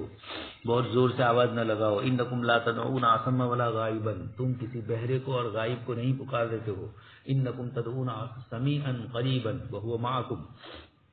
تم پکارتے ہو ایسی ذات کو جو سنتی ہے، قریباً قریب میں ہے دور نہیں ہے، جیسا آپ سن چکے ہیں، اور ربنا قریب فنناجی ام بعید فنناجی، کیا ہمارا پروردگار قریب ہے کہ ہم سرگوشی کریں ان سے، یا دور ہے کہ پکارے ہم۔ آپ صلی اللہ علیہ وسلم کے اوپر آیت نازل ہوئی اذا سألک عبادی عنی فإنی قریب، جب میرے بندے آپ سے میرے متعلق پوچھتے ہیں تو آپ فرما دیجئے کہ میں قریب ہوں۔ آپ صلی اللہ علیہ وسلم کے اوپر اس طرح آیت نازل فرما کر اللہ پاک نے فرمایا، یہاں پر بھی آپ صلی اللہ علیہ وسلم نے صحابہ کرام کو، اپنے ساتھیوں کو، اپنے صحابہ کو آپ صلی اللہ علیہ وسلم نے یہی فرمایا، بہت زور سے آواز نہیں لگانی ہے، خاص کر کے دعاؤں کا موقع اور اس طرح کی چیزیں۔ ایک طرف تو اپنے آپ کو مشقت میں ڈالنا ہے، دوسری طرف اسلام ایک سکون اور مہذب مذہب ہے، اس کے اندر شور شرابہ اور ہنگامہ اور اس طرح کی چیزیں یہ پسندیدہ نہیں ہے۔ اس سے یہ بھی معلوم ہوا کہ جن موقعوں پر زور سے پڑھنا ہے وہاں تو پڑھا جائے، جیسے ایام تشریق آ رہے ہیں، اس موقع پر ہم دیکھتے ہیں ہمارے طلباء بہت آہستہ آہستہ تکبیر پڑھتے ہیں، دیہات میں چھوٹے چھوٹے بچے بھی بہت زور سے آواز لگاتے ہیں، بہت زور سے بھی پسندیدہ نہیں ہے مسجد کے اندر اتنا شور ہنگامہ، لیکن زور سے تھوڑا کچھ ہونا چاہیے، بالکل آہستہ آہستہ نہیں۔ یہی تو وہ چیز ہے، دنیا بھر کے دوسرے لوارے زور سے کرتے ہیں، کچھ چیزوں کو دیکھ کر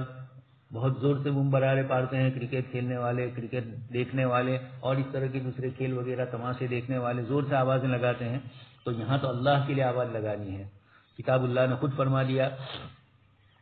کہ تم تکبیر پڑھو، تو تکبیر اللہ پاک کی کبریائی اور عظمت بیان کرنا ہے۔ آپ صلی اللہ علیہ وسلم نے یہاں بہت زور سے ہو چکا تھا، آواز بلند ہو چکی تھی، اس لیے منع فرمایا۔ یہ الفاظ بھی بتلاتے ہیں کہ آہستہ کے ساتھ، سکون کے ساتھ اس قسم کی چیزیں کی جائے، بہت نعرے لگانے اور بہت اس طرح کی چیزیں یہ پسندیدہ نہیں سمجھی گئی ہے۔ آگے روایت ذکر کرتے ہیں انکم لا تدعون، اس کے بعد فرماتے ہیں وانا خلف دابۃ رسول اللہ صلی اللہ علیہ وسلم۔ حضرت ابو موسیٰ اشعری رضی اللہ تعالیٰ عنہ روایت کے راوی ہے، وہ یہ فرماتے ہیں کہ میں آپ صلی اللہ علیہ وسلم کے پیچھے تھا، فسمعنی وانا اقول، اللہ کے نبی صلی اللہ علیہ وسلم نے میری دعا کو سن لیا، میں پڑھ رہا تھا لا حول ولا قوۃ الا باللہ، تو آپ صلی اللہ علیہ وسلم نے مجھ سے فرمایا الا ادلک علی کلمۃ من کنز من کنوز الجنہ، کیا میں تمہاری رہنمائی نہ کروں جنت کے خزانوں میں سے ایک خزانے والے کلمے کی طرف۔ آپ صلی اللہ علیہ وسلم نے حضرت ابو موسیٰ اشعری کو لا حول ولا قوت الا باللہ پڑھتے ہوئے سنا تھا، لیکن ان کو یہ معلوم نہیں تھا کہ اس کی کیا فضیلت ہے، اس لیے نفس سے پڑھنے کو آپ صلی اللہ علیہ وسلم نے سنا تو ان کو انہی کے کلمے کی ترغیب دلائی کہ تم جو کلمہ پڑھتے ہو تمہیں اس کے ثواب کا پتہ نہیں ہے، اور مجھے اللہ پاک کی طرف سے اس کے ثواب کا پتہ ہے، اس لیے آپ صلی اللہ علیہ وسلم اس ثواب کو ذکر کرنا چاہتے ہیں۔ قلت بلا یا رسول اللہ فداک ابی و امی، میں نے کہا کیوں نہیں اللہ کے رسول صلی اللہ علیہ وسلم، میرے ماں باپ آپ پر قربان ہو، میں ضرور اس کو سننا چاہتا ہوں۔ تو آپ نے فرمایا لا حول ولا قوت الا باللہ، ہمارے جیسا ہوتا تو فوراً کہتا کہ یہی تو میں پڑھ رہا تھا، لیکن صحابہ کرام تھے وہ جانتے تھے۔ وہاں پوچھا جا رہا ایو شہر ھذا، کون سا مہینہ ہے، ایو بلد ھذا، کون سا شہر ہے، تب بھی فرماتے ہیں اللہ و رسولہ اعلم، اللہ اور اس کے رسول ہی جانتے ہیں. جب آپ کو معلوم ہے کہ یہ مکہ مکرمہ ہے، آپ کو معلوم ہے کہ یہ حج کے دن ہے، اور پھر بھی آپ صلی اللہ علیہ وسلم پوچھ رہے ہیں، تو یقینی بات ہے کہ جو سوال کرنا چاہتے ہیں اس کے پیچھے منشا کچھ اور ہے. یہاں پر بھی آپ صلی اللہ علیہ وسلم نے یہ تعلیم کے طریقے بتلائے. ایک آدمی کوئی چیز پڑھتا ہو لیکن اس کو اس کی فضیلت کا علم نہ ہو تو اس کی رہنمائی کی جائے، مزید اس کو شوق پیدا ہو کہ میں جو پڑھ رہا تھا اس کے بعد اتنا بڑا ثواب ہے. ان روایتوں میں چونکہ یہ واقعہ پیش آیا تھا خیبر ہی کے ساتھ، اس لیے اس نسبت سے اس کو ذکر کیا. اگلی روایت کو کچھ لوگوں نے خیبر کے ساتھ حنین کے ساتھ جوڑ دیا تھا، لیکن اس کا تعلق حنین سے نہیں ہے، خیبر ہی سے ہے. اس لیے امام بخاری رحمۃ اللہ علیہ نے مختلف راویوں سے روایت نقل کی، لیکن یہاں وہ تمام طرق کو اجمالاً ذکر کر دیا اور حنین کا ذکر نہیں ہے. آگے روایت آ رہی ہے وہ بھی. حضرت یزید ابن ابی عبید فرماتے ہیں میں نے رأیت اثر ضربۃ فی ساق سلمہ، حضرت سلمہ ابن اقوا رضی اللہ تعالیٰ عنہ کی پنڈلی میں میں نے ایک زخم کے آثار دیکھے، پرانا جو زخم تھا اس کے نشان دیکھے. میں نے پوچھا یہ ان کی کنیت ہے حضرت سلمہ کی ابو مسلم، ما ہذہ ضربہ، حضرت یہ کیا لگا ہے آپ کو؟ فرمایا ہذہ ضربۃ اصابتھا یوم خیبر، اصل تو اسی کے لیے روایت لائے، یہ وہ زخم ہے مجھے، یہ وہ مار لگی ہے جو خیبر میں لگی تھی. فقال الناس اصیب سلمہ، اتنی زور سے دشمن کی طرف سے لگی تھی کہ لوگوں نے آپس میں یہ کہنا شروع کر دیا ہے کہ اس ضرب سے شاید ہی اب سلمہ زندہ رہے. لیکن میں اللہ کے نبی صلی اللہ علیہ وسلم کے پاس آیا، فنفث فیہ ثلاث نفثات، آپ صلی اللہ علیہ وسلم نے 3 مرتبہ اس پر تھوک کے ساتھ پھونکا، یا مطلق پھونکا نفث کہا جاتا ہے، پھونک سے زور سے اور تھوک سے کم درجے کا، بیچ والا جو ہوتا ہے اس کو نفث کہتے ہیں، اور یہی عموماً کیا جاتا ہے. تھوک بھی بہت زیادہ نہ ہو، ہلکا پھلکا ہو، آپ کسی چیز میں کرے تو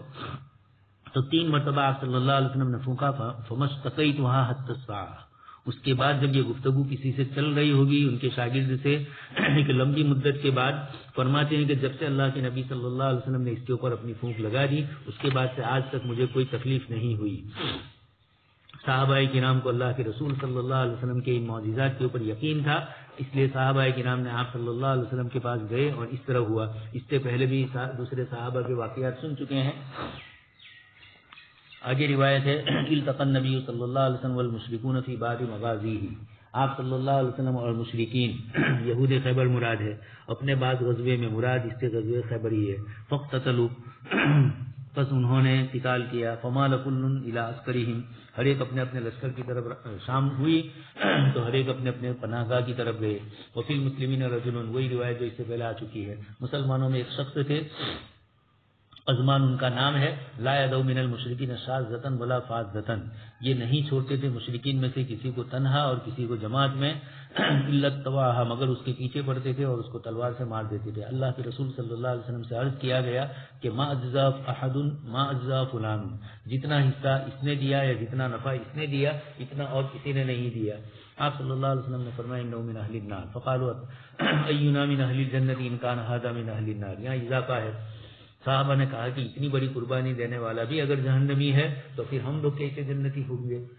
ان کا جب یہ حال ہے تو انہوں نے ان کے ظاہری حال کو دیکھا. فقال رجل من القوم، تو دوسرے ایک صحابی رضی اللہ تعالیٰ عنہ کھڑے ہوئے، اقسم ابن ابی جون،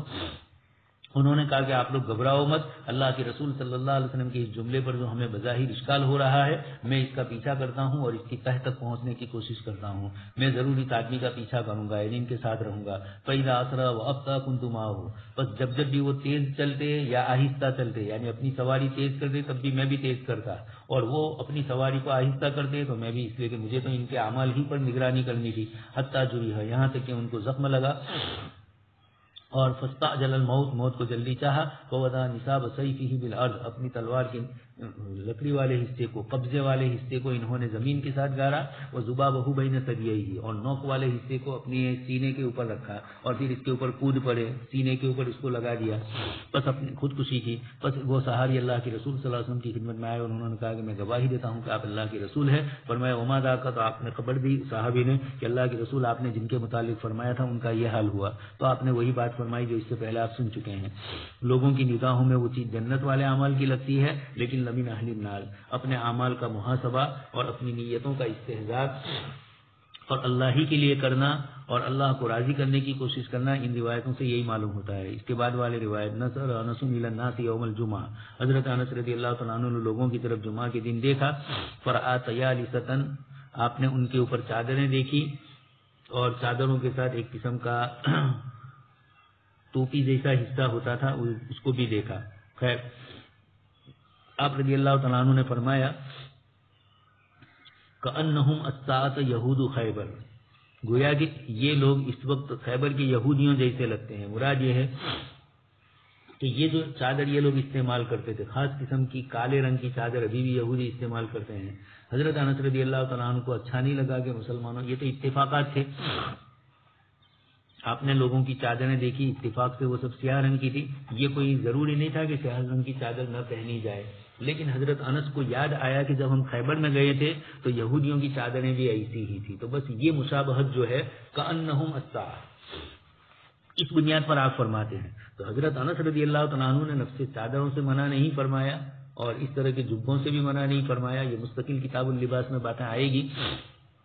اتفاق سے کبھی کسی کی مشابہت ہو جائے، آپ کا پہنا ہوا اور ان کا بھی، تو یہ ممنوع نہیں ہے۔ ممنوعات وہ ہے جو کسی قوم کے ساتھ من تشبہ بقوم، تکلف کر کے کسی قوم کی مشابہت اختیار کرے کوئی آدمی۔ آگے والی روایت کان علی تخلف عن نبی صلی اللہ علیہ وسلم کی خیبر، حضرت علی رضی اللہ تعالیٰ عنہ خیبر کے اندر آپ صلی اللہ علیہ وسلم سے پیچھے رہ گئے، ان کی آنکھیں درد کر رہی تھی۔ وکان رمیدن، انہوں نے فرمایا کہ اپنے دل میں کہا کہ اللہ کے رسول صلی اللہ علیہ وسلم کو چھوڑ کر میں پیچھے رہ جاؤں، ایسا میرے سے ہو فلہی کا، چنانچہ فوراً اس کے بعد جا ملے آپ صلی اللہ علیہ وسلم سے۔ فلما بتنا اللیلۃ التی فتحت، بس جس صبح ہمیں خیبر فتح ہونے والا تھا جب اس کی رات آئی تو آپ صلی اللہ علیہ وسلم نے ارشاد فرمایا لأوتین رایۃ غدن، اس سے پہلے ہے کہ کچھ اور حضرات کو جندہ دیا گیا تھا لیکن وہ قلعہ فتح نہیں ہوا تھا، آپ صلی اللہ علیہ وسلم نے کہا کہ ایک آدمی کو میں دوں گا، او لأخذن رایۃ غدن، آئندہ کل جھنڈا وہ شخص لے گا، رجل یحبہ اللہ ورسولہ، ایسا شخص اللہ تبارک تعالیٰ اس سے محبت کرتے ہیں اور اللہ کے رسول اس سے محبت کرتے ہیں، یفتح علیہ، اس کے ہاتھوں پر فتح ہوگا۔ یہ بڑی خوشخبری تھی۔ آگے روایت میں ہے کہ اللہ اس سے محبت اور وہ اللہ سے محبت، فنحن نرجوہا، ہم امید کرنے لگے، تو فقیل ھذا علی، پھر کہا گیا کہ یہ علی ہے، مراد یہ ہے کہ حضرت علی ہی کو آپ صلی اللہ علیہ وسلم نے بلایا۔ دوسری روایتوں میں ہے کہ آنکھ میں تکلیف تھی، آپ صلی اللہ علیہ وسلم نے اس پر لعاب دہن لگا دیا اور آنکھ بھی ٹھیک ہو گئی، اور آپ صلی اللہ علیہ وسلم نے دوسری روایتوں میں ہے کھجور کھانے سے آپ کو منع کیا کہ آپ کی آنکھوں میں تکلیف ہے، اسی موقع پر یا اس کے علاوہ کسی موقع پر آپ صلی اللہ علیہ وسلم نے اس طریقے سے فرمایا۔ فَأَتَاهُ فَفُتِحَ عَلَيْهِ، اللہ تبارک تعالیٰ نے حضرت علی رضی اللہ تعالیٰ عنہ کے ہاتھوں اس قلعے کو فتح فرمایا۔ خیبر کی فتح میں بڑا حصہ ہے حضرت علی رضی اللہ تعالیٰ عنہ کا، حضرت ابوبکر صدیق رضی اللہ تعالیٰ عنہ کو بھی دیا گیا تھا جھنڈا، حضرت عمر کو بھی دیا گیا، لیکن یہ حضرت علی رضی اللہ تعالیٰ عنہ کی جزوی فضیلت ہے ان شیخین کے مقابلے میں، اور دوسرے بہت سارے مواقع ہیں جن میں اللہ تبارک تعالیٰ نے ان حضرات سے کام لیا۔ تو یہ اللہ تبارک تعالیٰ کے فیصلے ہوتے ہیں، اللہ تبارک تعالیٰ کی طرف سے کسی کے ساتھ کیا معاملہ اور کسی کے لیے کیا فضیلت متعین ہو اللہ ہی جانتے ہیں۔ حضرت سہل بن سعد اگلی روایت میں ہے کہ ان رسول اللہ صلی اللہ علیہ وسلم، آپ صلی اللہ علیہ وسلم نے ارشاد فرمایا خیبر کے دن کہ آج کے دن میں جھنڈا اس شخص کو دوں گا جو اللہ پاک اس کے ہاتھوں فتح کریں گے۔ اللہ تبارک تعالیٰ یحب اللہ و رسولہ، وہ اللہ و رسول سے محبت کرے گا، اور اللہ و رسول و یحبہ اللہ و رسولہ، اور اللہ و رسول بھی ان سے محبت کریں گے۔ یہ جملے اصل ایسے تھے کہ جو صحابہ کرام کو امید دلا رہے تھے کہ ہم میں سے ہر ایک اس میں شریک ہو۔ قال فبات الناس یذوقون لیلتہم، لوگوں نے رات گزاری یذوقون لیلتہم، یعنی غور و فکر کرنے کے اندر کہ کس کو ملے گی، فلانے کو مل سکتی ہے، مجھے مل سکتی ہے، اس کو مل سکتی ہے، ایہم یؤتاھا، کس کو یہ دی جائے گی۔ فلما اصبح الناس غدوا علی رسول اللہ صلی اللہ علیہ وسلم، جب صبح کی لوگوں نے تو غدوا علی رسول اللہ، آپ صلی اللہ علیہ وسلم کی طرف لوگ متوجہ ہوئے، کلہم یرجون ان یؤتاھا، اور ہر ایک ہم میں سے چاہتا تھا کہ اس کو وہ دی جائے، آپ صلی اللہ علیہ وسلم یہ بشارت اس کو سنائے۔ فقال، راوی فرماتے ہیں کہ آپ صلی اللہ علیہ وسلم نے فرمایا فین علی بن ابی طالب، حضرت علی کہاں ہے؟ لوگوں نے کہا اللہ کے رسول ان کی آنکھیں تکلیف ہو رہی، وہ یہاں ہے۔ قال فارسلوا الیہ، ان کو بلا بھیجا، ان کو بلا بھیجو۔ سہل بن سعد کی روایت میں ہے فارسلوا، یعنی صحابہ ان کو بلا لائے۔ فاتی بہ، بس ان کو لایا گیا. فبصق رسول اللہ صلی اللہ علیہ وسلم فی عینیہ، آپ صلی اللہ علیہ وسلم نے ان کی آنکھ مبارک پر لعاب لگایا. ودعا له، اور ان کے لیے دعا فرمائی. فبرأ حتی کأن لم یکن بہ وجع، ایسے ہو گئے گویا کہ کچھ بھی نہیں ہوا. جیسے اور دوسرے موقعوں کے اوپر آپ صلی اللہ علیہ وسلم نے دوسرے صحابہ کے ساتھ بھی یہ معاملہ فرمایا اور اللہ تبارک تعالیٰ کی طرف سے ان کو وہ تکلیف ہی ختم ہو گئی. فَأَعْطَاهُ الرَّایَةَ، آپ صلی اللہ علیہ وسلم نے ان کو جھنڈا دیا. حضرت علی رضی اللہ تعالیٰ عنہ نے پوچھا کہ اللہ کے رسول صلی اللہ علیہ وسلم اقاتلهم حتى يكونوا مثلنا، میں ان کے ساتھ مقابلہ کروں، جہاد کروں یہاں تک کہ وہ ہماری طرح ہو جائے، یعنی وہ بھی مسلمان ہو جائے. آپ نے فرمایا انفض علی رسلک، تم اپنے کام کی طرف چلتے رہو، سکون کے ساتھ اس حال میں چلتے جاؤ. اور پھر آگے آپ صلی اللہ علیہ وسلم نے جو جملہ فرمایا ثم ادعهم الى الاسلام انفض على رسلك حتى تنزل بساحتهم، تم ان کے علاقے میں ان کے صحن میں چلے جاؤ، ان کے قریب میں، وہاں تک تو چلتے رہو. پھر ان کو اسلام کی دعوت دو اور ان کو خبر دو بما یجب علیہم من حق اللہ فیہ، جو اللہ کے حقوق ہیں ان کے اوپر. فواللہ لا یہدی اللہ بک رجلا، اللہ تبارک و تعالیٰ تمہارے ذریعے کسی ایک کو ہدایت دے، یہ بہتر ہے تمہارے لیے اس سے کہ سرخ اونٹ تمہارے لیے ہو. یہ دعوت کی فضیلت ہے، اللہ کے دین کی دعوت دینا غیر مسلمین میں. یہاں آپ صلی اللہ علیہ وسلم نے جو دعوت کی بات کی تھی وہ ان بندوں تک پہنچانا ہے جو اللہ کے نافرمان ہیں، یہودیوں کو. اس پر مستقل ایک بحث چلی ہے علماء کے درمیان کہ اسلام کی دعوت دینے سے پہلے جہاد جائز ہے یا نہیں. دعوت اللہ، کچھ حضرات نے کہا کہ مطلقاً ضروری ہے، دعوت پہنچی ہو یا نہ پہنچی ہو. کچھ حضرات کہتے ہیں کہ مطلق دعوت دینا ضروری نہیں. پہلے قول کو کچھ لوگوں نے امام مالک کی طرف منسوخ کیا اور دوسرے قول کو امام شافعی رحمۃ اللہ علیہ کی طرف منسوخ کیا. تیسرا جمہور کا ہے اور احناف بھی انہی میں سے ہے. ان کا یہ کہنا ہے کہ اسلام کی دعوت نہیں پہنچی ہو تب تو ضروری ہے پہنچانا، بغیر دعوت کے جائز نہیں ہے. اور اگر اسلام کی دعوت پہنچ چکی ہے تو بھی استحباب کے طور پر ان کو دوبارہ دعوت دے کر پھر اس کے بعد نہ قبول کرنے پر ہی جنگ شروع کی جائے، استحباب ہوگا. یہ آپ صلی اللہ علیہ وسلم نے حضرت علی رضی اللہ تعالیٰ عنہ کو فرمایا. یہ اسلام کی گفتگو کی جا رہی ہے کہ اسلام نعوذ باللہ تلوار سے نہیں پھیلا ہے، اسلام کی دعوت کے ذریعے ہی اسلام پہنچا ہے. بہت لمبی چوڑی پوری تاریخ ہے اسلام کی. انڈونیشیا، ملیشیا کے علاقے کہاں ہے؟ حضرت مولانا سید سلیمان ندوی رحمۃ اللہ علیہ نے بہت تفصیلی گفتگو کی ہے کہ ہندوستان کے جن علاقوں میں مسلم بادشاہوں نے حکومت کی وہاں مسلمانوں کی آبادی کم، اور جہاں کبھی بھی مسلمانوں نے حکومت نہیں کی یا بہت کم کی اور اللہ تبارک تعالیٰ نے ان علاقوں کے اندر مسلمانوں کی تعداد زیادہ کی. کیرالہ وغیرہ کے علاقے دیکھ ہی رہے ہیں آپ ہندوستان میں بھی، اور بھی دوسرے بہت سارے علاقوں کا انہوں نے تذکرہ کیا ہے. جہاں جہاں مرکزی حکومت سے قریب کے علاقے ہیں، دہلی اور دوسرے علاقے، وہاں آبادی کم، اور جو دور کے علاقے ہیں، بنگال ہے، آسام ہے، دور کے علاقے، اور وہاں مسلمانوں کی تعداد زیادہ ہے. کرناٹکا میں اس زمانے میں، کیرالہ میں. یہ اس طریقے سے اللہ کے رسول صلی اللہ علیہ وسلم کا یہ دین تلوار سے نہیں پھیلا ہے. لَأَن يَهْدِيَ اللَّهُ بِكَ رَجُلًا، یہ فضیلتیں بتلائی. اللہ تبارک تعالیٰ کسی ایک کو بھی تمہارے ذریعے کر دے تو بہت بڑی فضیلت تمہارے حق میں. آگے حضرت صفیہ رضی اللہ تعالیٰ عنہ والا واقعہ پھر آ رہا ہے. حضرت انس رضی اللہ تعالیٰ عنہ فرماتے ہیں کہ ہم لوگ خیبر میں پہنچے. فلما فتح اللہ علیہ الحصن، جب اللہ تبارک و تعالیٰ نے قلعہ فتح فرما دیا تو ذکر لہو، آپ صلی اللہ علیہ وسلم کے سامنے حضرت صفیہ رضی اللہ تعالیٰ عنہ کی خوبصورتی کو ذکر کیا گیا. وقت قتل زوجہا، ان کے شوہر کنانہ ابن ربیع تھے، وہ مارے گئے تھے. وکانت عروسن، اور یہ ابھی دلہن تھی، شادی تھوڑے ہی دنوں پہلے ہوئی تھی. فاصطفاها النبی صلی اللہ علیہ وسلم لنفسہ، آپ صلی اللہ علیہ وسلم نے ان کو اپنے لیے پسند فرمایا. اسی نسبت سے صفیٌ ہے. ہر چیز سے پہلے نبی کو اختیار ہوتا ہے، آپ صلی اللہ علیہ وسلم کو اللہ پاک نے اختیار دیا تھا، اس لیے ان کا نام کچھ حضرات فرماتے کہ زینب تھا، لیکن صفیہ اسی استفاء کی بنیاد پر ہو گیا کہ آپ صلی اللہ علیہ وسلم نے ان کو اپنے لیے چن لیا. حضرت یحییٰ کلبی رضی اللہ تعالیٰ عنہ کے حصے میں آ چکی تھی. صحابہ کرام نے کہا کہ نہیں، یہ حیی ابن اخطب کی بیٹی ہے، قبیلے کے سردار کی ہے، تو بہتر یہ ہے کہ اللہ کے رسول صلی اللہ علیہ وسلم آپ ہی ان سے نکاح فرمائیں. چنانچہ پھر اس کے بعد وہ آپ صلی اللہ علیہ وسلم کے نکاح میں آ گئی. وقت قتل زوجها. اچھا آگے فخرج بها حتى بلغنا سد الصحبہ، آپ صلی اللہ علیہ وسلم نے ان کو اپنے لیے فاصطفاها چن لیا اور فخرج بها ان کو لے کر اب چلے مدینہ منورہ کی طرف، یہاں تک کہ ایک مقام پر پہنچے جس کو سد الصحبہ کہا جاتا ہے. یہ خیبر کے تھوڑے قریب میں ہی تھا. تو حلت، یہ آپ صلی اللہ علیہ وسلم کے لیے حلال ہو گئی، حیض سے پاک ہو گئی. اور فبنا بها، آپ صلی اللہ علیہ وسلم نے ان سے صحبت فرمائی. ثم صنع حیثا، اور پھر آپ صلی اللہ علیہ وسلم نے حلوہ بنایا، فی نطع صغیر، چھوٹے سے دسترخوان کے اوپر، کھجور ہے، پنیر ہے، گھی ہے، چھہارے ہیں، اس طرح کی چیزیں ڈال دی گئی۔ پھر آپ صلی اللہ علیہ وسلم نے مجھے کہا، حضرت انس فرماتے ہیں کہ آپ صلی اللہ علیہ وسلم نے فرمایا کہ آذن من حولک، جو تیرے اطراف میں قریب میں لوگ ہیں ان کو آواز لگاؤ۔ چنانچہ انہوں نے آواز لگائی، فکانت تلک ولیمۃ علی صفیہ، یہ آپ صلی اللہ علیہ وسلم کا ولیمہ تھا حضرت صفیہ رضی اللہ تعالیٰ عنہ کے شادی کے مسئلے میں۔ اللہ تبارک تعالیٰ نے حضرت صفیہ رضی اللہ تعالیٰ عنہ کا انتخاب فرمایا آپ صلی اللہ علیہ وسلم کے لیے۔ راستے کے اندر آپ صلی اللہ علیہ وسلم نے ان سے شب زفاف منانی چاہی ایک جگہ پر، لیکن حضرت صفیہ رضی اللہ تعالیٰ عنہ نے کہا کہ یہ خیبر کے قریب کا علاقہ ہے اور یہودی آپ کو شاید کچھ تکلیف پہنچائے، تو پھر اس کے بعد آپ صلی اللہ علیہ وسلم